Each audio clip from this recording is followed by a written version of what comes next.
Please. Okay. It'll be one.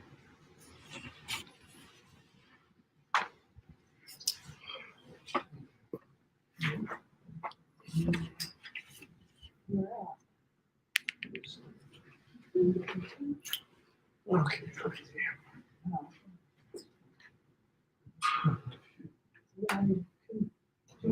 No. So I can create a straight shot. Like over one. Very easy. That's what I thought, yeah.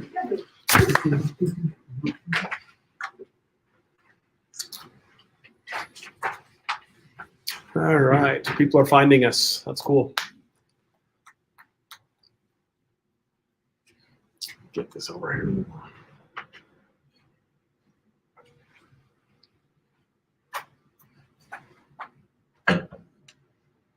So Brady, my husband was gonna come, Yeah. but you know why he's not here? His gut hurts.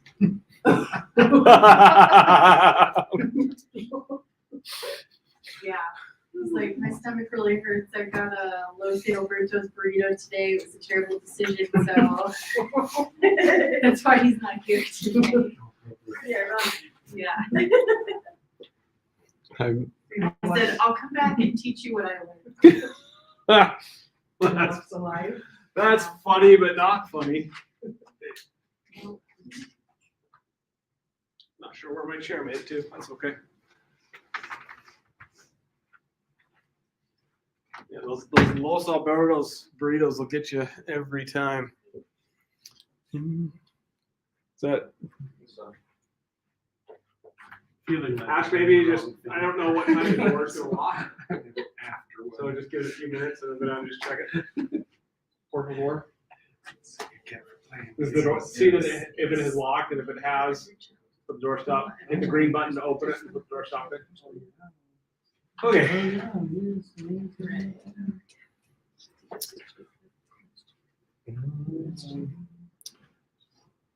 Okay, I'm going to start with just a couple of housekeeping things to keep us going on time. Number one, if your phone, if you could just put that on silent for me, please, I'd appreciate that.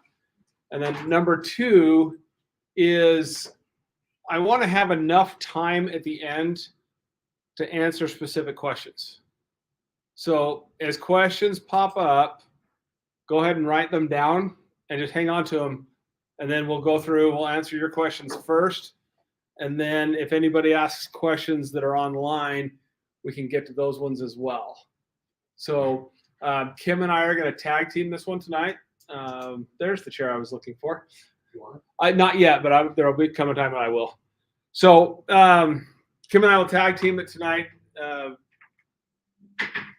You want to hear from her anyway because she's better looking and smarter than I am. So that works out well. So we're going to cover, well, first off, a couple just announcement-wise. These are finally done, and I'm excited about these. So this is a card it's a referral card. So the front just looks like my business card, but on the back there's a QR code. That QR code will take your friends and family to a website that is not a public website, where it's basically a video of me saying you're here because you know someone who rocked this program. Right? There's a discount associated with it if they do this, but it's a place that you can direct them. So if they want to know more about it, I've got cards. They just scan that QR code. It'll take them right to the website. I've also put that QR code and the link in the private Facebook group. So it's there. I've pinned it to the top as well. So we want to make that as easy as possible for you. So if you need these when we're done, please grab them. The other thing too is don't let geographic area stop you. We have patients all over the country now. We've set this up that we can do this 100% on Zoom and remotely, and it's actually proving a lot of my colleagues wrong that say you can't do this as a virtual program, and I'm saying, watch me. So we got the guy going for us. It's going awesome. So that's also, for anyone around. So we're excited about that. Okay. But we're going to launch into this. Kim has an interesting idea about future podcasts that go right in with what I'm trying to do. And her idea that we just talked about like 15 minutes ago was, what are the questions and answers that you wish you could have gotten from your doctor years ago? How did you word that? Just basically like what my doctor never told me. Yeah, what my doctor never told me. So I want to have several of those. Please, welcome. I want to have several of those aha moments as we go on, but that won't just be for this particular topic. It'll be for future ones as well. So they fall right in line with a couple of my core values as a business. One of those is doctor means teacher. It is my job to share with you life-changing information. The other core value that it fits in line with is we want to stay 17 years ahead, because the average medical practice is 17 years behind in research. So they're behind research. The research is 17 years ahead of where they are now, and that's how long it takes to get FDA approvals and get through all the red tape and all the other bull crap that goes in line with getting stuff to public, getting stuff where insurance will pay for it, et cetera. So we want to stay way ahead of that curve. So that's where we're headed. Okay, so we're going to talk about gut tonight. When I say gut, what do you guys think of?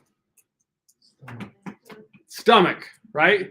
Your husband eats a burrito. And we're not going to name any names since we're online now.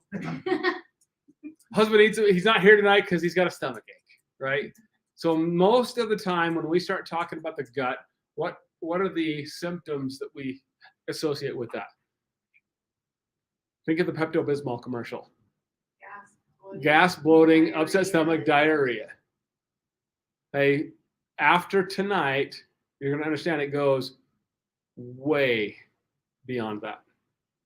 Okay, so the first thing we want to do is we want to define what the gut is. We're going to talk about all of the organs that are involved, what their function is, and then we'll talk about the associated physiology that goes along with that. Okay, so the short answer is, what is the gut? Well, it starts here and it ends right here. Everything in between makes up your gut. So where does it start? Hey, it starts at the beginning. Starts in your mouth. Inside of your mouth are what? Those are teeth. I was not an art major. Okay. The digestive process actually starts with smell. What happens when you come home from a long day of work and you've had a roast sitting in the crock pot and you walk into the kitchen? What hits you? The smell. And then what happens when you smell that smell? Your mouth starts to water. You start to produce saliva. That's the beginning of digestion. Okay, so your teeth are there to mechanically chew up your food and break it down into mush. Right? One of my favorite sayings is, your stomach doesn't have teeth. So you can start this whole process by slowing down. Chewing. What's the number you're aiming for? Chew your food 20 times before you swallow it. I dare you. It's a lot. But you need that mechanical breakdown for all of this to work properly. Now, the digestive enzymes that are here, the main one is called amylase. And guess what it does? It starts breaking down glucose. Or excuse me, it starts breaking down carbohydrates. Carbohydrates have to be broken down into glucose before they can be absorbed. Okay? So from your mouth, you go into a long tube called your esophagus. Guess what the function of your esophagus is? That's it. It's a tube. Yeah, yes, there's some musculature involved to help push it down, but it is mostly a gravity-fed system going from your mouth to your stomach. Okay. Now, once we hit your stomach,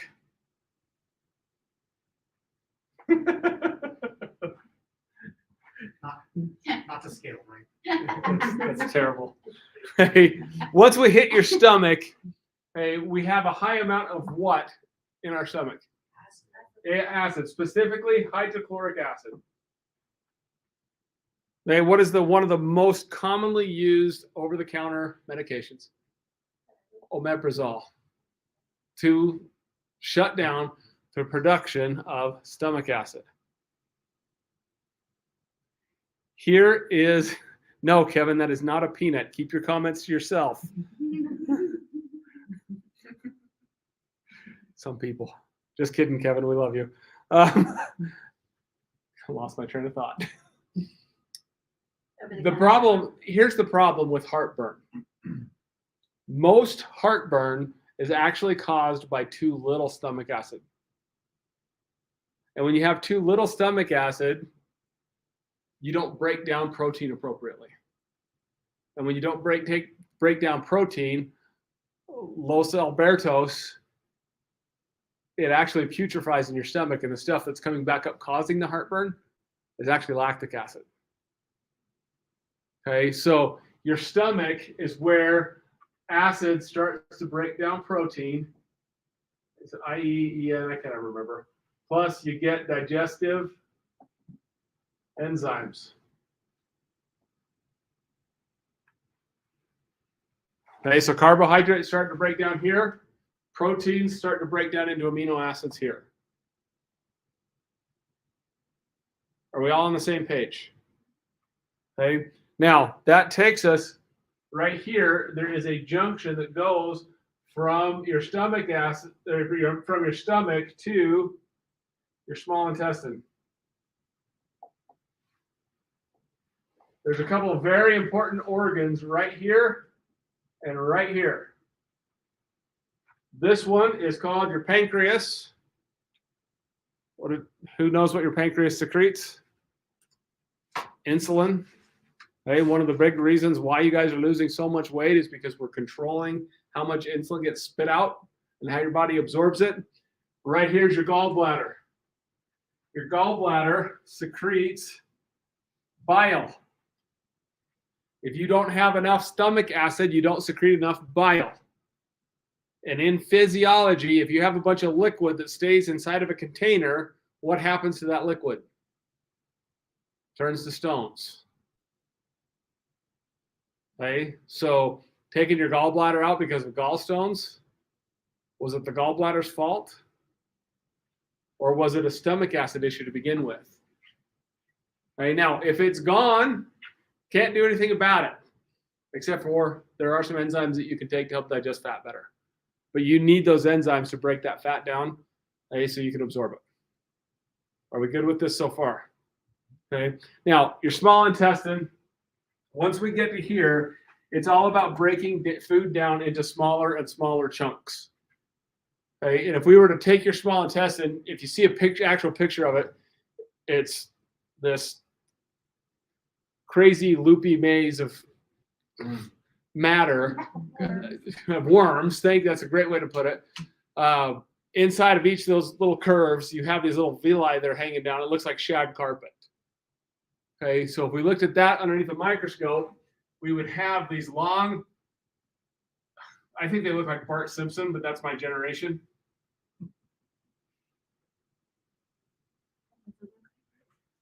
Oh, come on. Yes, it does. Okay, so you have your blood vessel here. You have the inside of your gut here, and then you have these filter cells that are stacked together very, very tightly. Those filter cells have little junctions in between them that keep them together, and then there's receptors here so that if you get an amino acid, or a fat, or glucose, there's signals here for those cells to open up and it'll allow that digestive material to enter in your bloodstream. Once it's in your bloodstream, your body can use it as fuel. Okay, there's digestive enzymes that are involved in this here as well. And there's also bacteria. Anybody heard of the word dysbiosis before? Okay, it's a word you need to write down and become very familiar with.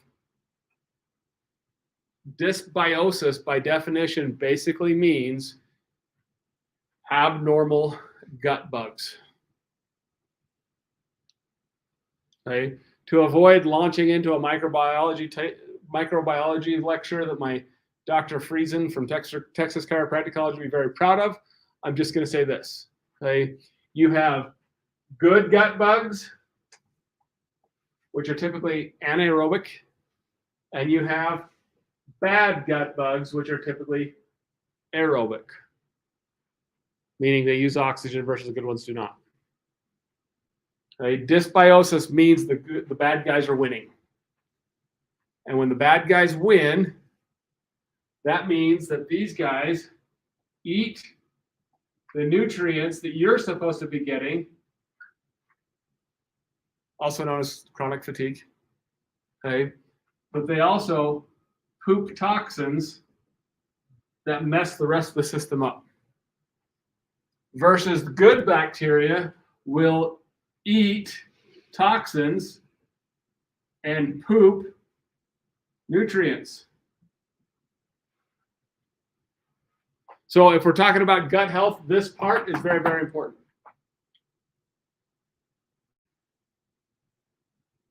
We all good? Okay, that takes us into the colon, okay, or also known as the large intestine. And you can see in your paper that your colon is responsible for absorbing mostly water and water-soluble vitamins. After tonight, you will never, ever forget which vitamins are water-soluble. A, K, E, and D. Do you know why you're never going to forget that? No one wants to see a fat man naked. I said that wrong. The fat-soluble vitamins that are absorbed there. Okay, so it absorbs water and your fat-soluble vitamins. I thought that was funnier than that. It is funny. I mean, that's how I've remembered it for 22 years now. Okay. Then this whole process terminates with a good bowel movement, which you should be having 1 to 2 of those a day. Okay, so if you're on the program and they're slower than that, please let us know. We have ways of making that smoother. Okay, so this is basic digestive anatomy and physiology. We good here? Okay, so let's talk about other symptoms that are associated with poor gut health. Because we already talked about the obvious ones, right? The obvious ones being the Pepto-Bismol commercial. But the not so obvious ones, this is not an inclusive list, but I will say the number one, most obvious, or the number one on that list is autoimmune disorders. Okay? When your immune system gets confused and turns against you and starts attacking you. Now, I know I've said this to every single one of you. When I said, if I was being completely honest with our marketing, I would call this a anti-inflammatory / autoimmune diet. But I don't do that. Why? Because losing weight gets the phone to ring. Autoimmune diets does not. Okay, so when food gets through this system as whole chunks of food, for example, when gluten gets through here and doesn't get broken down into its constituent parts, your immune system goes berserk. And eventually you'll end up attacking your thyroid. Okay? It can attack your joints. It can attack your brain. It can attack your pancreas. It can attack your insulin receptors. Okay? So number one on that list is autoimmune problems. Okay? So we do... I'll say that when the camera's off. Remind me. Hey, number two are brain related. So depression, anxiety, ADD, ADHD, all related to the gut. Okay, there's research that shows that when these little bonds right here are broken in the gut, they're also broken. There's very similar bonds in the cells in your brain in something called your blood-brain barrier. When those are broken, they open up as well, and they allow stuff to get into your brain that is not supposed to be there, that creates all this inflammatory mess. Okay, so an example of this, we'll pick on ADD for a minute. Okay, have you ever heard anybody say about their kid that their kid behaves a lot better when they don't eat foods with dyes in them? You want to know why that is? Okay, so let's just say we had what's a red piece of candy? Red Skittles. You put a bunch of red Skittles in your mouth. What does your tongue look like? It turns red. And it turns red because, is it red 6? Is that the one? I can't remember. Red number 6, let's just say, actually binds to the proteins on your tongue. That's what turns it red. So when you eat those things, they're going to bind to other proteins, and they're going to change the conformation or the orders of those proteins so that the immune system no longer recognizes them. You get an inflammatory spike that affects the brain, and all of a sudden, Johnny's off the wall. I wasn't looking at you, Butch. But you were right. Okay. So that's why that happens, right? And that's why you see so much of this with brain issues. The other thing I'd say, so backing up to the immune system part of this, 60 to 70% of your immune system is found in your gut. But if you think about it, where does most stuff go into your body? Through your mouth. So it would make sense that the good Lord would put most of the immune system in that hollow tube to help protect us. Okay. Along with that, a large chunk of your serotonin, and I don't remember, I think it's about 65% of the serotonin for your brain is produced in your gut.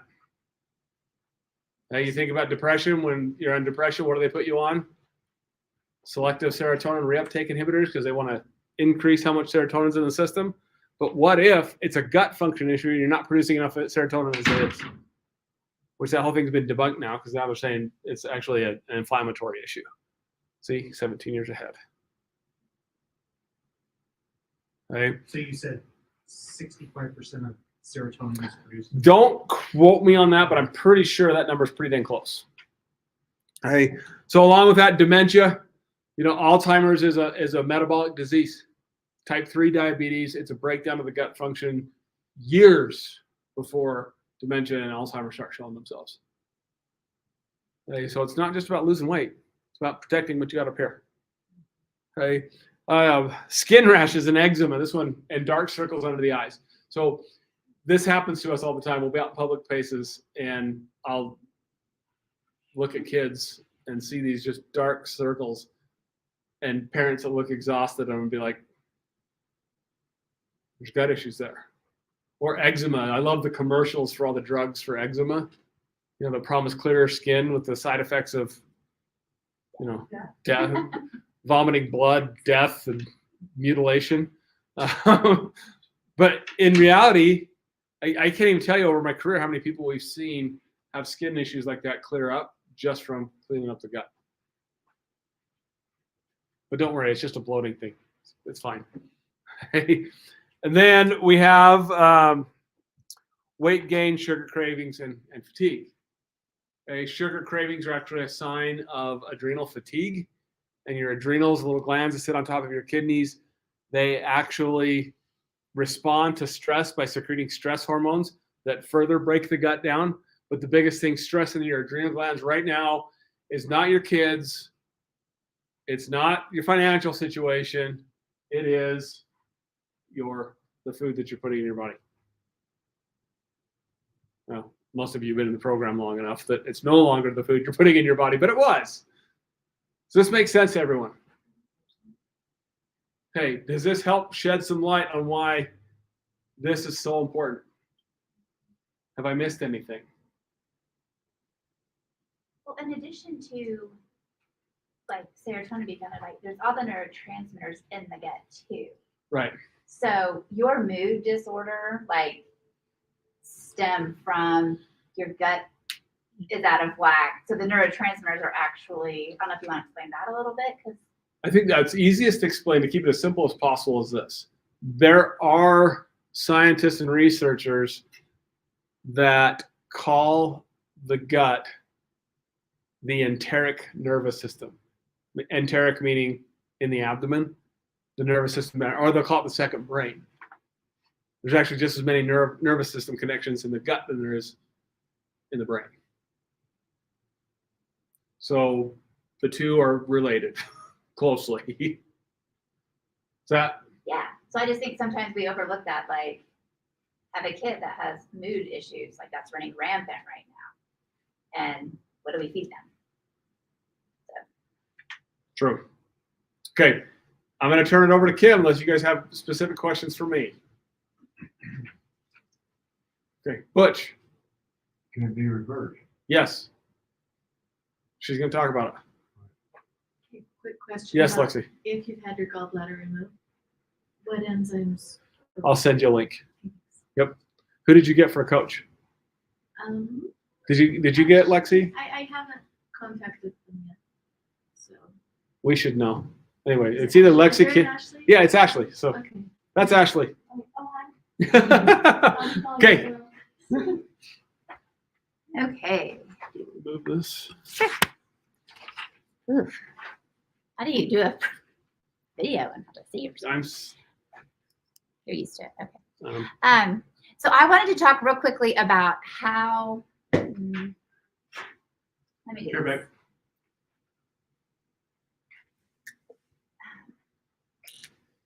Did you want me to do the part about what causes it? Oh, I did miss that, didn't I? Do you want to jump into that, or do you want me to? No, go ahead. Okay. Okay, so what do you think causes, as I got thinking about this, I'm like, okay, what would I want to know if this is the first time I'm learning about the gut? Maybe you've heard some of this stuff, but like, aside from food, that's pretty much all we talk about, it seems like, what things disrupt the gut? So I thought we could just have a little bit of a list of some of the things. I don't know that I'm gonna be able to write. Okay, here, I'll take over the writing. Yeah, so stress would be there, right? Yeah. Absolutely. Yep, so stress. Good answer. Medications. And what do you think, when you think of medication, what do you think of? Ozempic. That's where that one is. Yeah. Well, and yeah, your SSRIs or all of it. So this Right. this is prescription and Over the counter. over the counter. Including like ibuprofen, antibiotics. I read a study today that, don't quote me on the number, but it's like 60% of antibiotics prescribed are unnecessary. And they're often prescribed for something they cannot or are not even proven to correct. So, but you want to feel better when you leave from the doctor, so they give you an antibiotic. But antibiotics don't cure viral infection, right? But you leave the doctor just in case this might get worse. So here's an antibiotic. Antibiotics are huge in disrupting all of your gut flora, right? So we talked a little about this, like the gut flora. I mean, we have the junction, like there's so many areas that it messes up. Okay, what else do you think? Medicine, antibiotics? What's that? The fluids like coffee, water, Yeah, so especially if you get like alcohol, So alcohol. coffee and water are two. I love you. They're two bad examples. Okay. Unless you put a lot of junk in your coffee. well, it depends on the water source. Or the water source. Okay, never mind. I'm gonna shut up. You're right. I'm wrong. Please forgive me. So your water source, right, which we're going to launch into next month because we're going to talk about toxins a lot. So if you're drinking water out of plastic bottles, absolutely.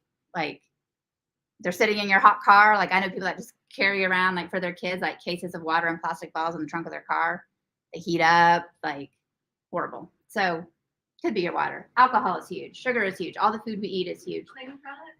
Cleaning products. So your toxins, Energy drinks. I was just gonna say energy drinks, caffeine. Yep. anxiety. Yep. So all of your emotional health issues, right? So it's kind of like a horrible loop, right? Like you don't control the emotion part from a natural way. We're disrupting the gut, then the gut's going to fuel that issue for you. So you have your toxins in the environment too. So your mold, air quality. So you want to be sure, like, even a simple thing I thought of that we never talk about, make sure you change your air filters in your house. Like just something simple like that, huge difference. Like you may not be ready to replace and go to a huge home purification system, but you can at least be sure your air filter's changed when it's supposed to be. So that your pots and pans that you use, I mean, so we're getting toxins from everywhere, personal care products, laundry detergent, all of that. So I'll put one up here. SAD stands for the Standard American Diet. That one's huge. spraying Febreze in your house, or, you know, the different candles that you light, things like that. So those are kind of, one I think nobody thinks of, antibacterial soap. So one of the biggest things that we disrupt our gut with is excessive cleanliness.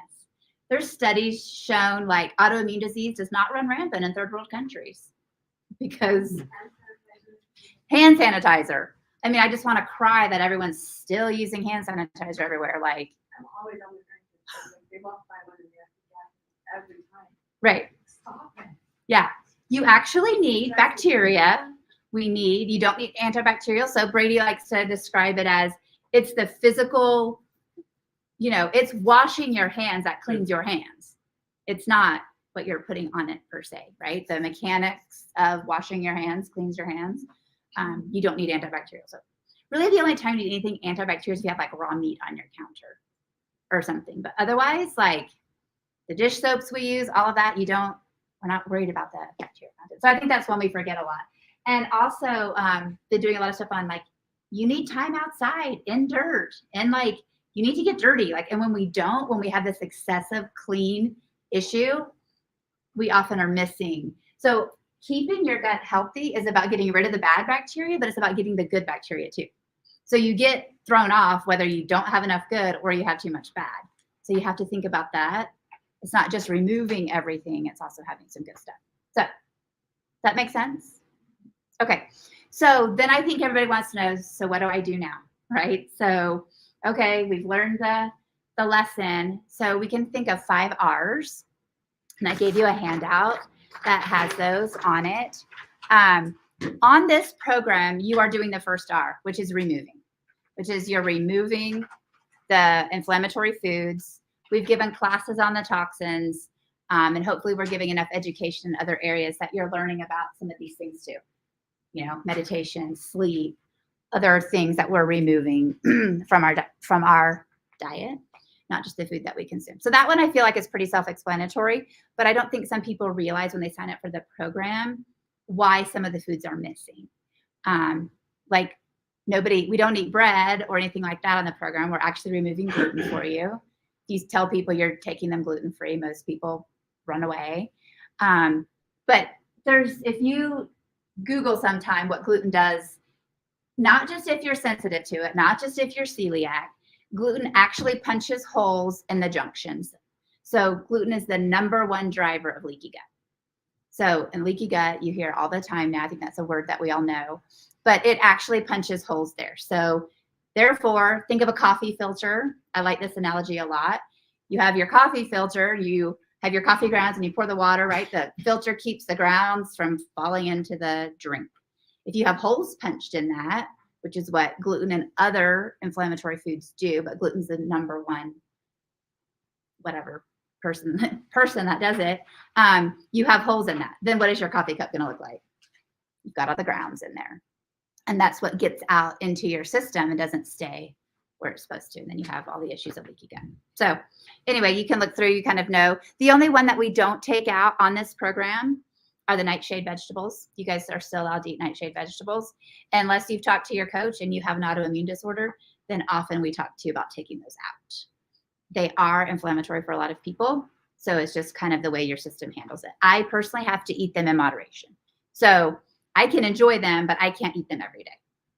So it's just something to kind of like be, like I tell everybody on the program, like you have to start listening to your body. Like this might be good for 90% of the people, but oh, for some reason that food doesn't agree with me, or I can't have that back.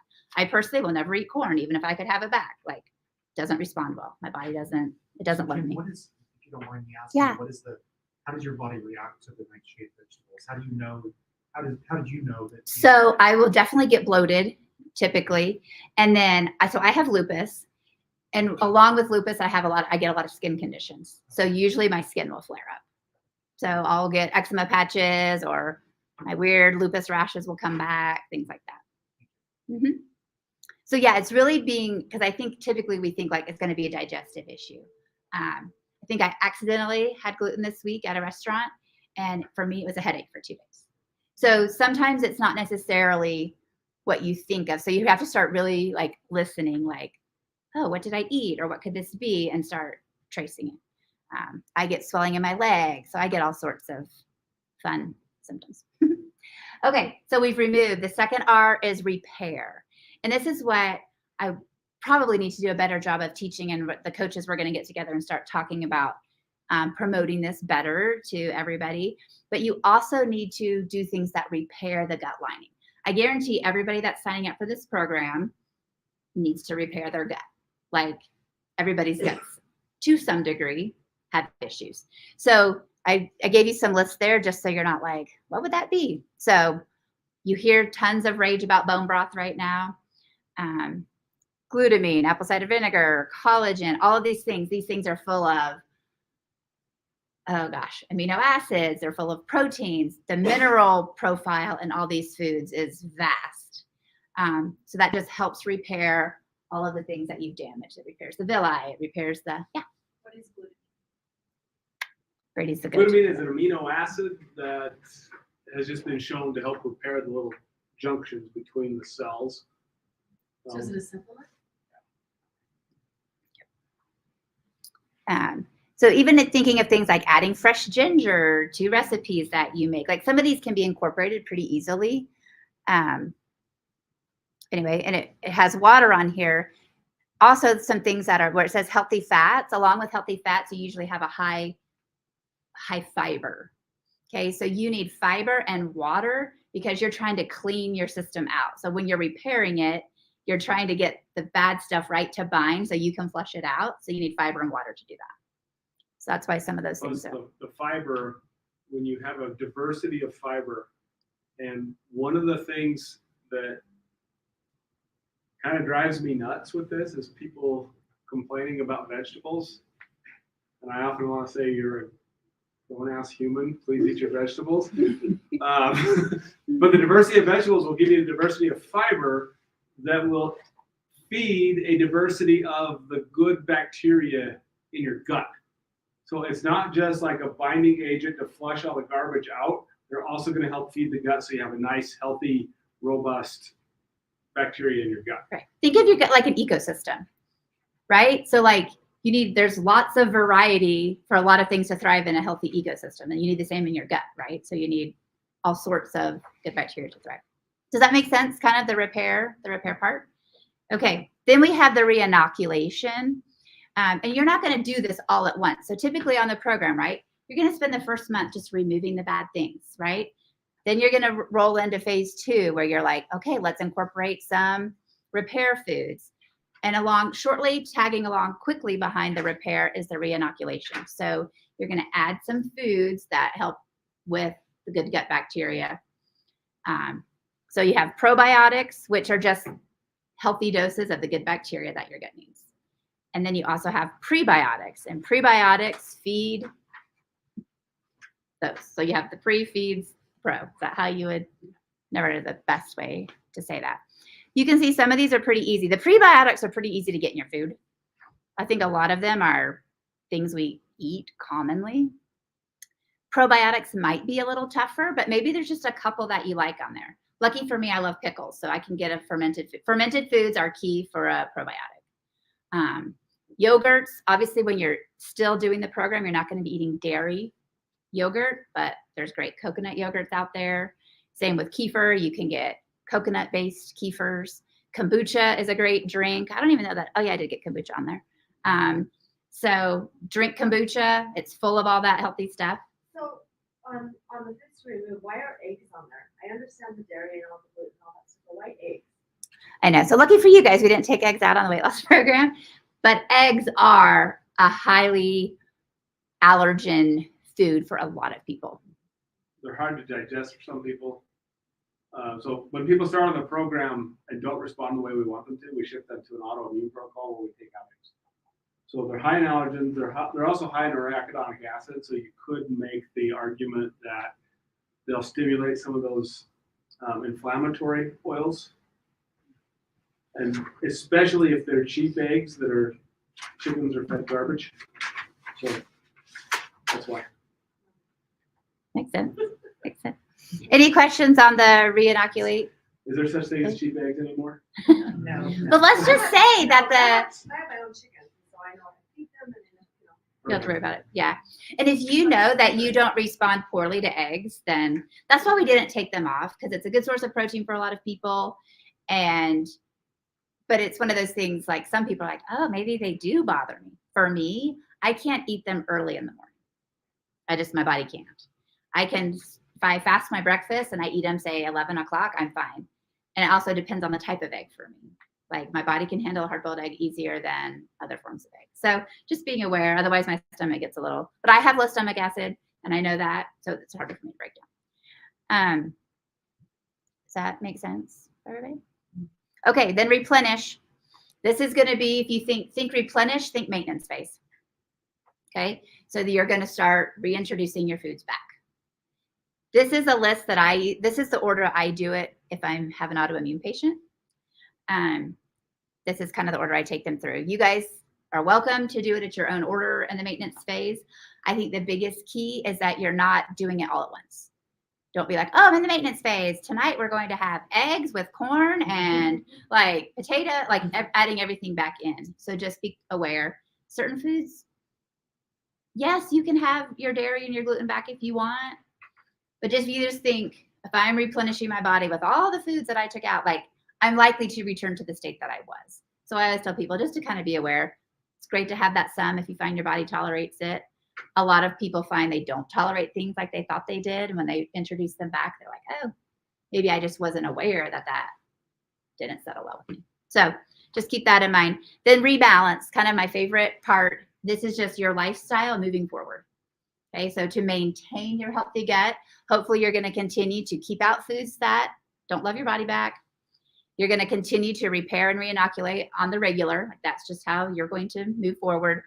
And then it's all of the other things. So you're going to keep eating a whole food diet. You're going to slow down when you eat. I'm super bad at this at my other job, right? Of like, I'm with a patient or I have 10 minutes between patients and I'm shoveling in my lunch as fast as I can, right? That doesn't set me up to have low stress and digest my food very well.